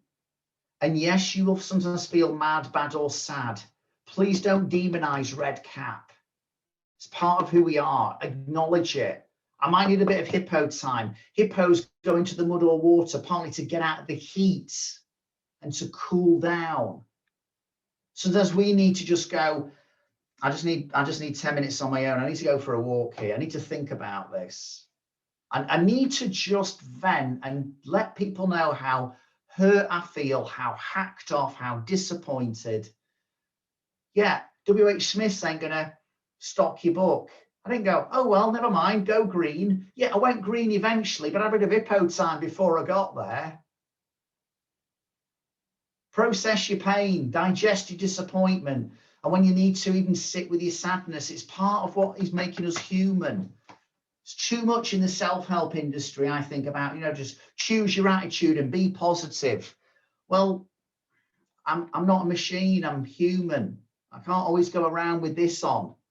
Sometimes I really just need to, metaphorically speaking, drop the mask. And you're not going to offload to everyone you flipping meet, because then you end up being what I call a mood hoover. The people who see a bit of joy and positivity around the place and suck the life right out of here and spread misery in its place. But you don't want to be that responsible for the passive moaning syndrome we talked about earlier on. But what I am saying is there are one or two people we just need to be real with. You don't need to let everybody know and give everybody the whole story, but maybe there's one or two people we do. But I also want to make this point. Hippo time is okay, but it's temporary. It's a detour. It's not a destination. So though it's incredibly valid, beware of the people who are so empathetic and so supportive, but if they're not careful, and we're all well-meaning friends, but they don't help you out the mud, they keep you in the mud. That's interesting, isn't it? And I'm going to send Nikki, it's something I cover on my part 2 session, but I will send to Nikki and Joe a postcard that, as long as the summary of the session, you can download this card. It's got 7 questions on to help you, in a sense, move on and to process what you've gone through. And it might well be there comes a point where you go, have I been wallowing for too long here? And maybe some of those questions might help me move on. Because it's okay, but it's temporary. And you know what? I think more than ever, I've realized life is too short and too precious to spend too long wallowing. Seriously. So that's 5 to thrive, but I said I'll give you super 6. So let me leave you with your sixth and final point as a reminder. My son was 15 at the time. Came home from school one day, we're chatting in the kitchen, talking about how things are going. And I travelled away that much so often during the weeks. I've never even been to one of his parent evenings, not a single one, which I'm not exactly proud of. But I was asking him how school was going, and he said, yeah, it's going all right. He said, you know what, Dad, I think I'd like to try and train to become a doctor. I'm like, great. Bit of a surprise, Matt, bit of a surprise, but great. He's like, well, Dad, why is it a surprise? I said, well, no offence, Matt, but when we were last talking about school, you told me you hated biology. Call me intuitive, but I thought an interest in biology may be relatively useful if you want to become a doctor. Do you know what he said to me? Dad, we've got a new teacher, Mrs. Shaw. She's a lot stricter than the other teacher was, Dad. In fact, some of my mates don't even like her. But because she's strict, we get to learn something in the lesson now. And do you know what, Dad? She's really passionate about the subject. But I've looked into it. Even if I got the best grades possible in all the right exams, it's no guarantee I'll be able to get into medical school. It's one of those competitive courses to get on in the whole of the country. But I want to go for it. My son was 15 at the time. Tomorrow, he'll be 28. 6 summers ago, I went to his graduation at Lancaster University, and I heard him take his doctor's oath. He's training to be a GP in Liverpool. He's a busy boy. But I've been telling this story about this one teacher, this Mrs. Shaw, who I'd never met. But I've been telling this story about this Mrs. Shaw ever since my son got onto the course, but it occurred to me some time ago, I have never met her and I have never thanked her. I thought I need to change that. So you know what I did? I just sent her a little card. Hello, Mrs. Shaw, you and I have never met, but I talk about you behind your back. And I tell people, you are M-A-D.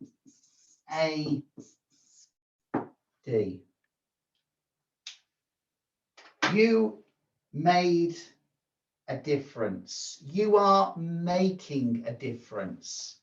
Because Mrs. Shaw, it was you, not the education system, not the curriculum, not even specifically the school. Mrs. Shaw, it was you. You were the catalyst to my son wanting to become a doctor. Just wanted to say thank you. Folks, Mrs. Shaw got back in touch. Mr. McGee, I was thrilled to hear how Matt is getting on. Would you please pass on my best wishes? Oh, and by the way, your card just made my year. You know, folks, I've been on this planet 56 years. I've got the Go Faster stripes to prove it.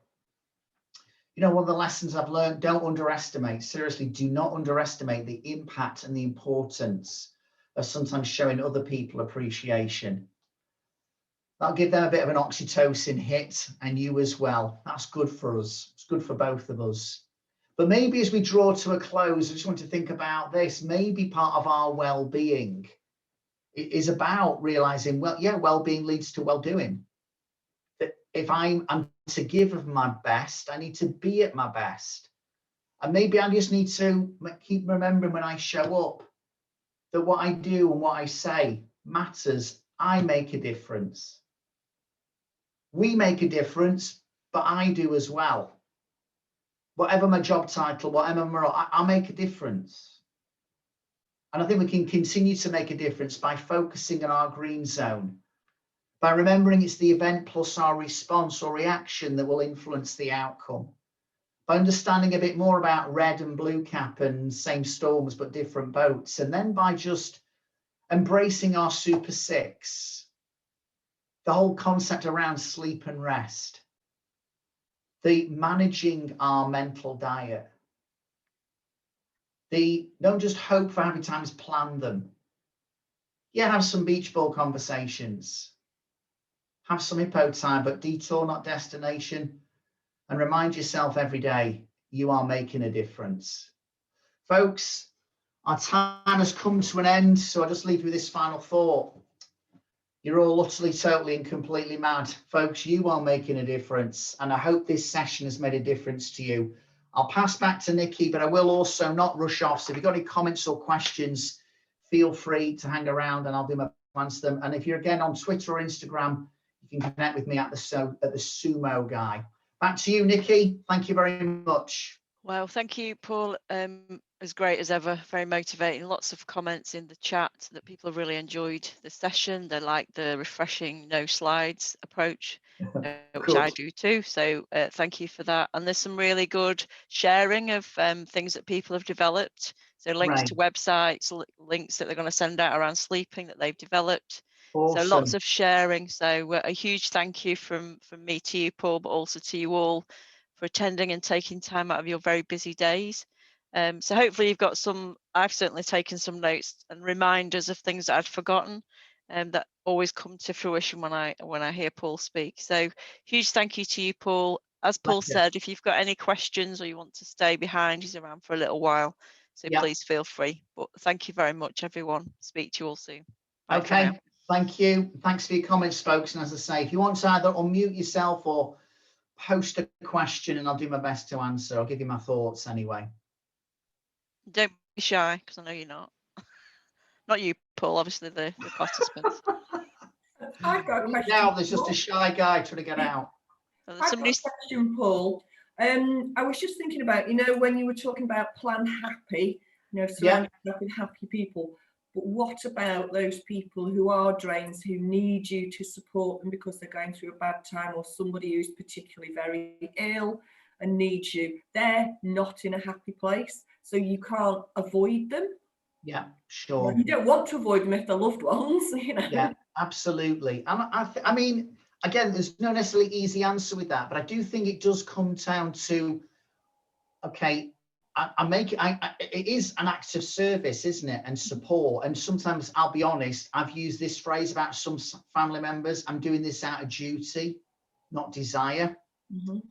But I still think it's a question of, okay, but where can I plan my own happy? And remember that some people, they might not even be ill, but they don't want to be happy anyway. Their happiness comes from their misery. And it's accepting that. So I think also, yes, it's about support, but it's also about having your own personal boundaries. How much of your emotional or energy tank are you allowing them to drain you of? Yeah. And there comes a limit. And it can be hard, and guilt can play its place. But also it's then, okay, what do I do to top up my energy or my emotional tank? I mean, there is a family member of mine who now has just got used to the idea that she says, well, I won't keep on telling you about that because I know you don't like it when I talk about that. And I went, well, let's just talk, I'm happy for you to offload a little bit of negative, but is it possible on this planet there has been some good news in the last 24 hours? So I've almost started to manage them a little bit, that they know I'm not there, because I do think people with this passive moaning concept, when people were smoking, and I'm not, whether you smoke or not, it's not a moral judgment I want to make on people, but I don't think they were doing, oh, I want to impact your health as well here. Do you know what I mean? And I don't think people appreciate how their mood, their energy and attitude can impact other people. So if they're not in a happy place and you want to support them, fine. But I think you have to ask yourself, what am I prepared to accept and not accept? What are my boundaries? And what do I do to top up my tank when I know it's being drained through this person or through these people? Thank you. Okay, good luck with that anyway. Okay, thanks. You're welcome. Anyone else got any questions, comments for Paul? They're all very shy, Paul. You've stunned them into silence. Well, it's no problem. It's no problem. And there's a lot, to be fair, there's a lot to process, isn't there, what I've talked about? Hopefully packed a fair bit in. It's not just about telling stories, it's about giving some content. So I hope it will be an opportunity just for people to go away and process and reflect on it as well. And hopefully our paths might cross again in the future, but maybe in the, okay. Which one book to buy, Paul? There are a few. Yeah. Just buy them all. Buy them all. Yeah, Zoe, well, I'll tell you this, Zoe, if you've got young people, young children in your world, it's a no-brainer to get this one. But actually, if you have got young people in your world, get this for them, but have a look through it yourself, because it's always aimed at young people. And it's such a sort of visually and appealing and engaging book. I'm getting loads of adults telling me how it's helping them. But I suppose the one I'm most known for, the iconic one, if you like, is Sumo. And again, it's not a 7 Habits or a Thinking Faster. It's not like it's going to take me 3 months to read this. You probably get through it in 3 days. So that could be one. But then there's another book I wrote, If Worry's a Real Issue, called How Not to Worry. Another one I wrote called Self-Confidence. So a lot depends on where you're at. But if I had to say, to get a flavour, an introduction to some of the material, I'd probably go for the Sumo book or the young person's version called Yes. Great question, Zoe. Thank you. Anyone else before we close and have a bit of me time, bit of rest? Absolutely. Not going straight to your emails. Paul, if you could give us one tip, you know, in terms of your own resilience, what would it be? And I know you've given us those acronyms there. What do you think is the key tip to help us keep our battery power kind of updated? Right. Because I'm going to answer this. It is a great question, and I think I'm going to give you the answer, and I'm going to give you my explanation. And my big one tip is this: to quote a Tesco's advert, every little helps. And you see, when we often want the one big idea, I think that's the equivalent of saying you're on a deserted island. What's the one thing you want? Food, oxygen, water, or shelter? And you go, I actually quite like all of them. And I think what we've struggled to appreciate is we do want the one thing. And I think every little helps. So for me also, there's obviously a lot of talk about mental well-being, mental health. I personally think a more helpful way of framing things is holistic health. Because if someone's unemployed, that itself could impact their mental health. By getting a job, it can give a sense of purpose, identity, structure to your day, and income, give you maybe more choices. When I went for a walk this morning and was taking some photos, some of which I'll share, one, it gets me to stop and appreciate nature. But then secondly, I'm thinking, I'll share this because there's one of my family members can't get out of the house. She's housebound. And she says, I just love seeing your pictures. So I know it's doing other people good. So I'm like, I'm getting out, I'm getting some exercise. I'm getting me vitamin D. I'm listening to a podcast. I'm noticing stuff and appreciating it and then posting a picture that makes other people feel good, but I feel good for making them feel good. And then you're like, flipping out, you just went for a walk. Every little helps. That's my one piece of advice.